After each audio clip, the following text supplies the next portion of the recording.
Épisode 10 de votre série Innocence. Merci de vous abonner pour ne rien rater de la suite. On commence.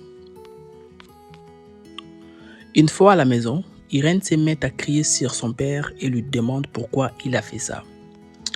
Son père lui dit qu'il voulait juste qu'elle puisse entendre ce que Bahar avait à dire. Il fait comprendre à sa fille que ça se voit qu'elle n'est pas heureuse dans cette relation depuis le début, il y a 6 ans. Il demande à sa fille de ne pas continuer à faire semblant.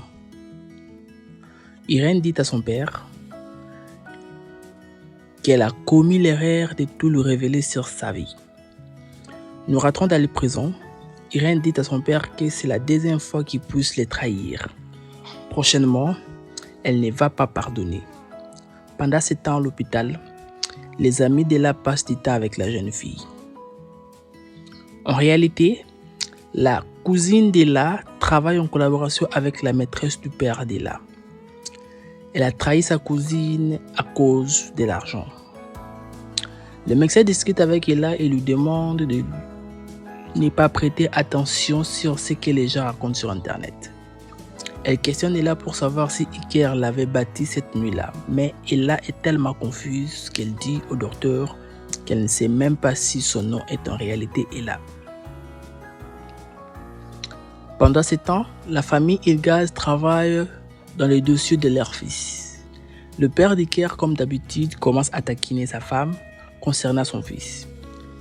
Il dit à sa femme, Hal, qu'elle est pareille avec son fils. Au même moment où Iker arrive, M. Ilgaz dit qu'elle croira le jour où son fils prononcera de sa propre bouche qu'elle n'avait pas bâti la jeune Ella.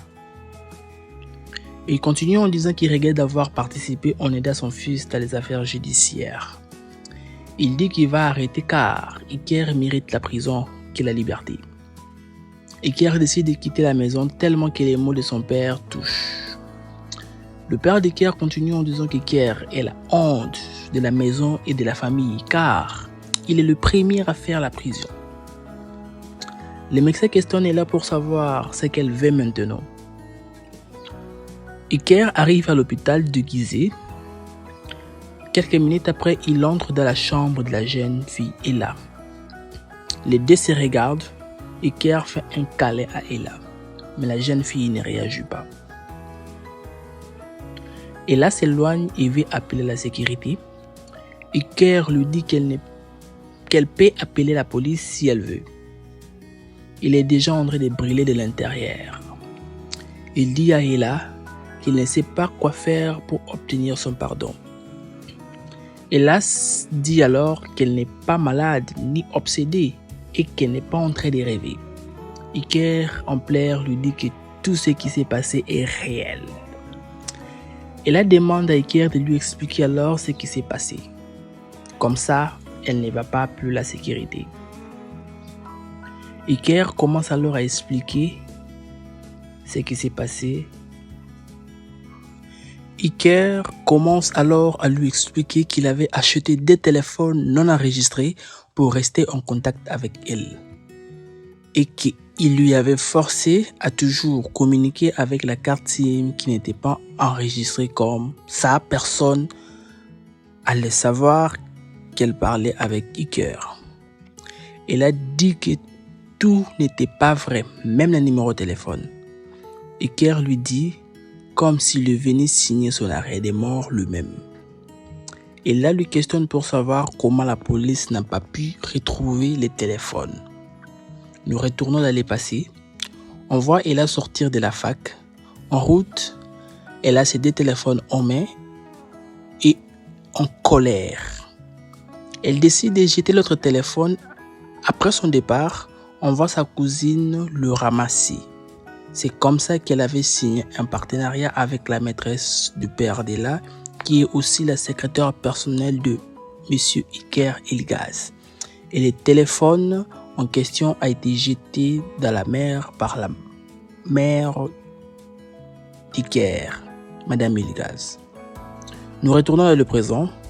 Elle demande à Iker de lui parler du collier parce qu'elle a des souvenirs que c'est lui qui lui avait offert. Iker lui dit que ce n'est pas lui. Il dit à Ella qu'elle avait acheté ceci dans le but de rendre Irène jalouse et lui faire croire que c'est lui, je vais dire Iker, qui avait acheté. En pleurs, elle a dit à Iker qu'il a juste profité d'elle. Iker dit à Ella qu'il est vraiment désolé.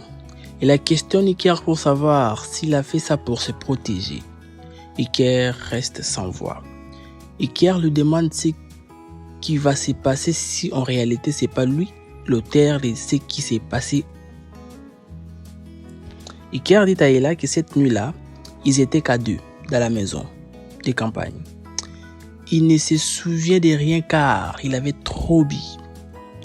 Rien n'est clair dans sa tête. Elle a dit à Iker qu'il dit tout ça dans le but de le troubler. Iker lui dit que c'est normal qu'elle ne puisse pas le croire, mais elle a besoin de lui pour comprendre d'autres choses. Au même moment, Bahar arrive dans la chambre de sa fille et voit Iker. Iker fait tomber son écharpe sous le lit d'Ella.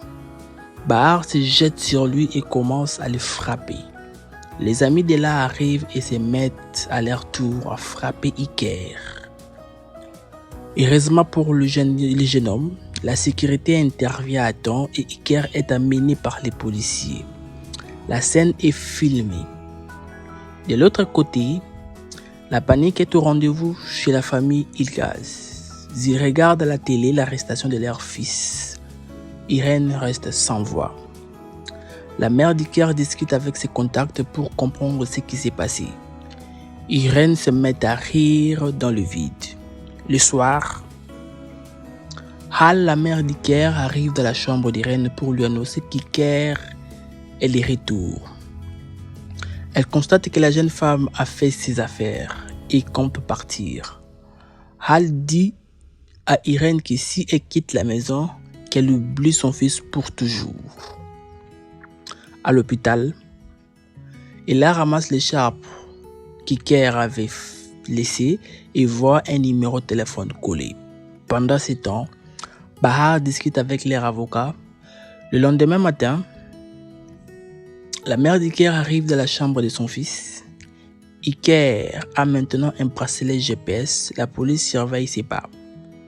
Sa mère lui questionne pour savoir ce qu'il est parti faire là-bas. Iker demande à sa mère de lui laisser tranquille. Il sait qu'il est déjà condamné. Iker dit à sa mère qu'Ella ne se souvient de rien. Pendant ce temps, au bureau, M. Ilgaz discute avec l'avocat. Vu la complication des choses, la famille pense organiser une conférence de presse et dire qu'il y a eu une relation entre Iker et Ella.